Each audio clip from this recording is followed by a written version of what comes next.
Hello and welcome back to the I Hit Drums podcast with me, Mark, your teacher for this series. I've been teaching for over 10 years now and playing for over 30. So if you'd like to find out more about what I do, nip over to my website www.ihitdrums.co.uk, and if you subscribe to the mailing list, you'll receive a free groove starter pack. So if you're a complete beginner, this would be a really good place for you to start.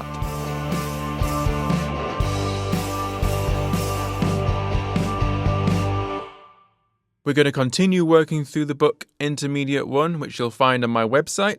In the last couple of episodes, we were looking at flams and how to use those on the snare drum, around the kit, and within a song. Today, we're going to start looking at 16th note hi-hats, and in particular 16th note hi-hat grooves. In my first book, A Beginner's Guide, we got to know the different note values, quarter notes, eighth notes, and 16th notes. If you're not already familiar with this, you may want to visit that chapter in the first book, and also the supporting podcast episode. 16th note grooves can come in two different forms. One version, you're constantly playing right, left, right, left, right, left, right, left between the hands, and occasionally one of those hits is going to move to the snare drum. Now what this means is that as you're playing the groove, once you get to that snare drum hit, you won't actually be hitting the hi-hat at the same time. So on page 17, if you look at the exercise at the bottom of that page, you'll see there's a snare drum strike, but no hi-hat above it. If you see this within a song, then that should be an indicator that you need to use two hands on the hi-hat, and we'll get into that in a second. If, however, you have a snare drum and a hi-hat strike within a 16th note hi-hat groove, then this is an indicator that you have to play the hi-hats all with the same hand. So rather than splitting up the work of the 16th notes between two hands, it's all going to be on your main hi-hat hand. And we won't be looking at those today. We're going to be looking at the variety where the hands are both being used to play the hi-hat. The first example on page 17 is just a single stroke roll on the snare drum playing 16th notes. And by that I mean we're just playing right, left, all the way through. This is the pattern that your hands are always going to be playing within these 16th note hi-hat grooves, which you'll see in the second example of page 17. We have exactly the same sticking pattern, but this time on the hi-hat. At the bottom of this page, we have, as mentioned earlier, one of these right hand strikes is actually moving to the snare drum. So we're going to get right, left on the hi-hats, and then the next right hand strike moves to the snare drum, and the next left hand is still on the hi-hat. Now this can be a bit tricky for some people at first, so I'd recommend you try that example before continuing. Once you feel comfortable with that movement of the hands, on page 18, we have another example where we begin to add some bass drum into the groove. The bass drum falls on beats 1 and 3, and the snare drum, as before, is on beats 2 and 4. A couple of things to watch out for when you first start playing this groove is making sure that when you hit the snare drum with the right hand, it isn't the right hand that immediately goes to the hi-hats afterwards. That should always be the right hand on the snare and then the left hand on the hi-hat.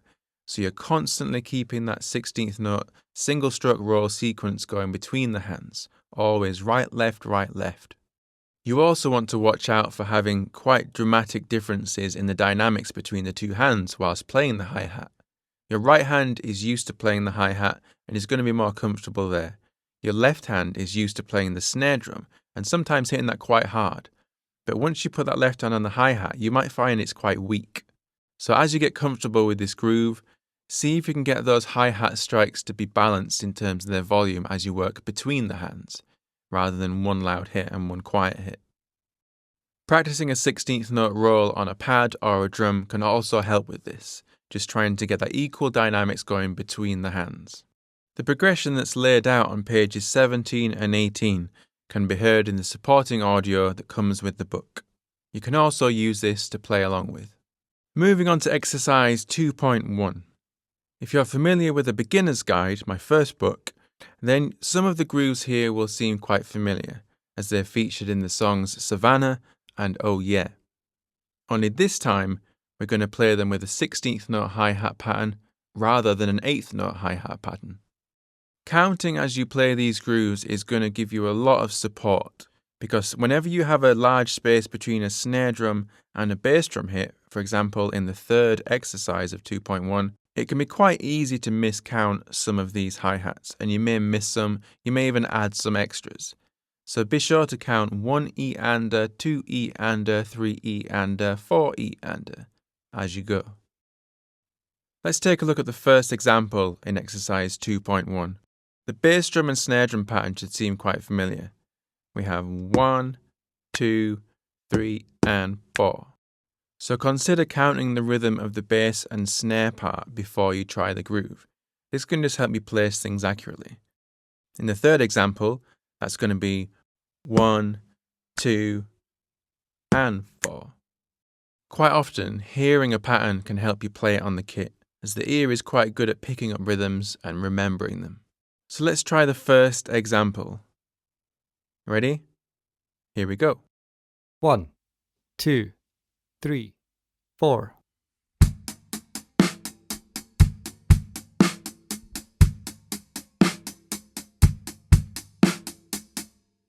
We're not going to run through all of exercise 2.1 just now.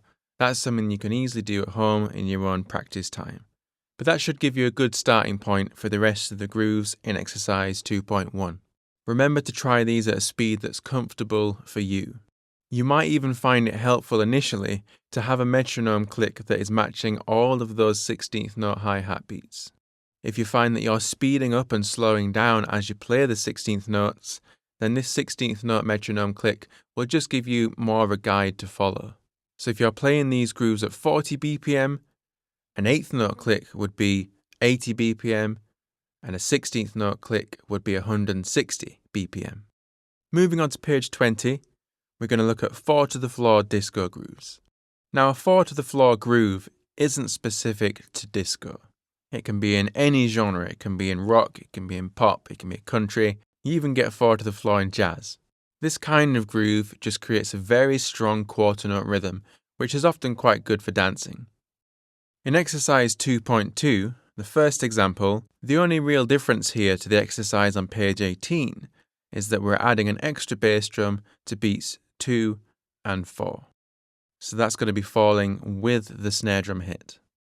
One thing to watch out for is making sure you don't start adding snare drums on every single bass drum hit. That can sometimes happen. So you've got a bass drum on its own on beat 1, a bass drum and a snare drum on beat 2, a bass drum on beat 3, and a bass drum and a snare drum on beat 4. As you work through the other examples in exercise 2.2, we're going to add more bass drum hits. But the initial 4 bass drums, that 4 to the floor bass drum pattern, exists within all of these different exercises. So by the time you get to the last example, your bass drum foot's actually doing quite a lot of work. But let's start with that first example in exercise 2.2. Ready? Here we go. 1, 2, 3, 4.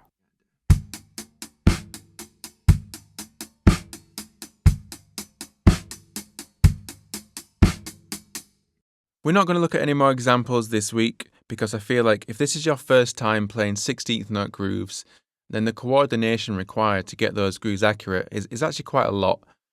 So make sure you spend a good amount of time practicing the initial grooves and then also the 4 to the floor grooves, because both of these different types of 16th note groove will both feature within the following exercises and the song that comes at the end of this lesson chapter. If you'd like to stay up to date with everything I Hit Drums, then nip over to the website www.ihitdrums.co.uk and subscribe to my mailing list. You'll also get access to a free groove starter pack if you do this. Next time, we're going to continue working on our 16th note hi-hat grooves, but we're also going to learn how to add open hi-hats to some of these patterns. And once all that's falling into place, we'll look at the next song in the book, the GBs. Until then, enjoy!